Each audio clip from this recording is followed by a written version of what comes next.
Welcome to the global Warwatch network. India is rethinking its defense strategy, but the big question today is, why is New Delhi moving away from Russia for next-gen jet engines and turning instead towards the West? Yeah, that question really cuts straight to the heart of India's, their strategic ambitions, especially this whole Atmanirbhar Bharat or self-reliance initiative. I mean, let's be honest, jet engines are probably the single most complex, high-tech piece you need for a modern fighter jet. It's the very definition of a technological hurdle for New Delhi, and what we're seeing now is this really decisive, high-stakes pivot. For future aircraft like the Tejas Mk2 and the AMCA, the Advanced Medium Combat Aircraft, they're moving away from Russia, their historical partner, towards Western companies, OEMs like GE and Safran. Right. And the central debate, the thing we really need to unpack here, is this. Is India's move to get critical jet engine tech from the West mainly a reaction?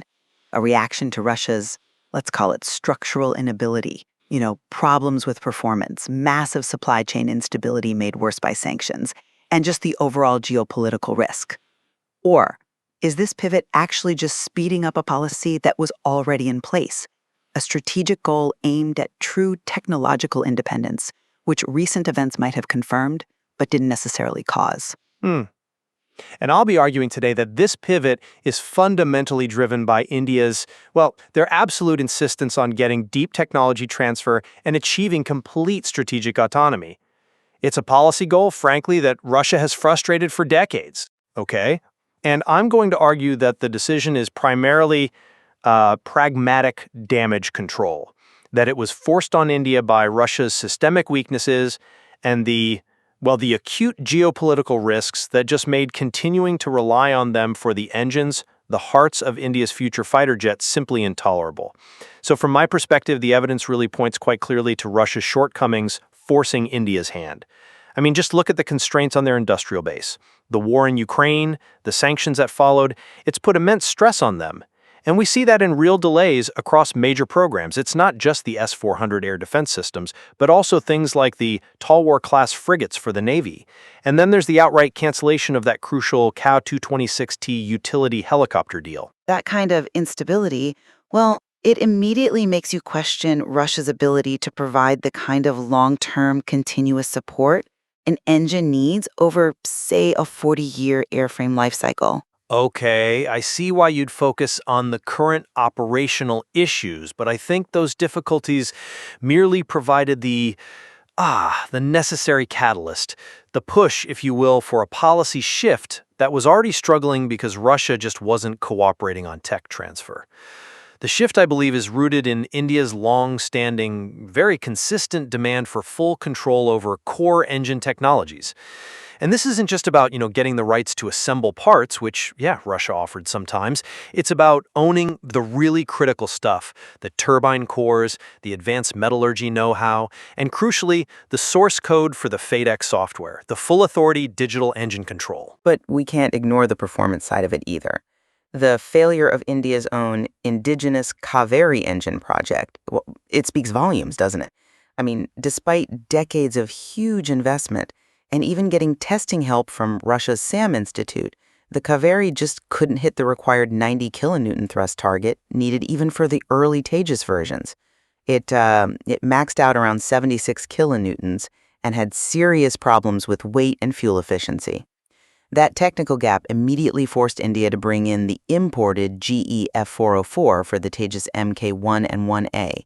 It just demonstrated pretty clearly that Russian engines and maybe their design approach lag quite a bit behind modern Western designs when you look at key things like thrust-to-weight ratio and how long they last between overhauls. I come at it from a different way, though.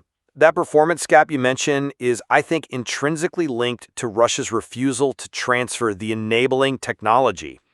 Russia consistently held back the intellectual property, the IP, that India needed to advance its own engineering capabilities, specifically the IP related to the hot section, the core of the engine. For me, the most damning piece of evidence is the collapse of the fifth-generation fighter aircraft project, the FGFA. The main sticking point there wasn't really about money or the schedule, it was Russia's absolute refusal to share detailed engine technologies, including the source codes and design data. They basically argued it was all proprietary state secrets. India realized then that without control over the engine IP, they'd just be a licensed manufacturer forever, always dependent on Moscow for every single upgrade, every improvement in material science. And that dependency hit a critical point when the sanctions kicked in, restricting Russia's access to advanced materials and high-precision tools, many of which, ironically, they sourced from the West in the first place. Indian defense planners saw the writing on the wall. They realized relying on Russia meant accepting this immediate vulnerability in systems with very long life cycles, like fighter jet engines.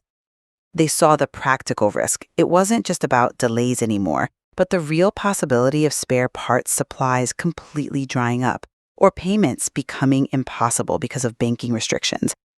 So this move towards GE and Safran, I argue, is simply necessary action to secure operational readiness and mitigate that very immediate geopolitical risk. But that necessity, as you call it, only applies because India was essentially trapped by Russia's decades-long policy of, let's call it, technological denial. India's ultimate goal here is to be able to design, upgrade, and, importantly, export its own aircraft without needing a foreign partner's permission. The whole Atmanirbhar Bharat vision requires owning the intellectual property. And now Western partners, particularly Safran from France, have reportedly offered to co-develop a completely new engine specifically for the AMCA Mk2. That's the really crucial 110-plus kilonewton class engine. This represents a potential promise of genuine co-design and very significant technology transfer, which aligns perfectly with India's goal of industrial maturity. And that goal exists irrespective of the immediate state of Russia's war economy. Okay, let's focus on that primary differentiator then. You're saying the difference in the depth of technology transfer offered is the main driver. But isn't the decision still fundamentally pragmatic? I mean, India still relies heavily on Russia for other critical systems, non-propulsion ones like the S-400 air defense system you mentioned, and perhaps even more critically for nuclear submarine technology. If India was purely driven by some abstract need for strategic autonomy across the entire board, why would they maintain those arguably high-risk relationships? Distinct from missile systems in terms of life cycle demands. An engine is a component that needs an incredibly demanding support structure. It requires constant maintenance, frequent upgrades, and a seamless flow of highly specific spare parts, everything from single crystal turbine blades to complex updates for the digital control units. The S-400, it's deployed and maintained over much longer intervals. If the supply chain for India's future fighter fleet engines were to collapse, the Indian Air Force's combat readiness would be instantly, catastrophically neutralized. India simply cannot risk the propulsion core of the Tejas Mk2 and the AMCA on a partner facing such acute, unpredictable industrial and financial disruption. So you do acknowledge the immediate reliability crisis, provided the urgency. And I'd argue that urgency was paramount. Because when we look at the historical performance data, the high operational cost of Russian engines was already pushing India towards alternatives long before the Ukraine invasion. Russian designs, generally speaking, require shorter times between servicing and significantly more frequent and costly overhauls compared to Western models like the GE F414. This translates directly into astronomical lifetime operational costs for the IAF and dramatically reduces what they call mean time between overhaul, or MTBO, which limits how ready the fleet can be at any given time. So the shift to a Western engine like the GE F414, which offers a proven 98 kilonewton thrust solution, seems like a straightforward move to get aircraft operational faster and reduce that long-term strain on the budget. I certainly acknowledge the performance gap, yes. But again, the solution India is seeking goes beyond just buying a better, off-the-shelf product. India isn't looking to just swap one dependency for another. The current deals being discussed with the West, specifically that GE F414 toady package, which has been approved with potentially up to 80% transfer, are really intended to integrate India into the global advanced materials and precision manufacturing supply chain. This is the kind of industrial capability that Russia, frankly, could never offer, even back in peacetime. We're talking about getting access to the knowledge needed to actually create high-performance superalloys, sophisticated cooling techniques, things that directly address why the Indigenous Kaveri engine failed on performance. India wants to make these critical parts, not just put them together. And that brings us to a critical limitation, perhaps, of the Western route. We have to acknowledge, I think, that the West isn't just handing over the keys to the kingdom without any reservations. Western companies are famously protective of what they call their crown jewels. And this often means things like proprietary coating processes, the most advanced single crystal metallurgy IP, and crucially, the detailed source codes for the FADEC system that actually controls the engine's entire performance envelope.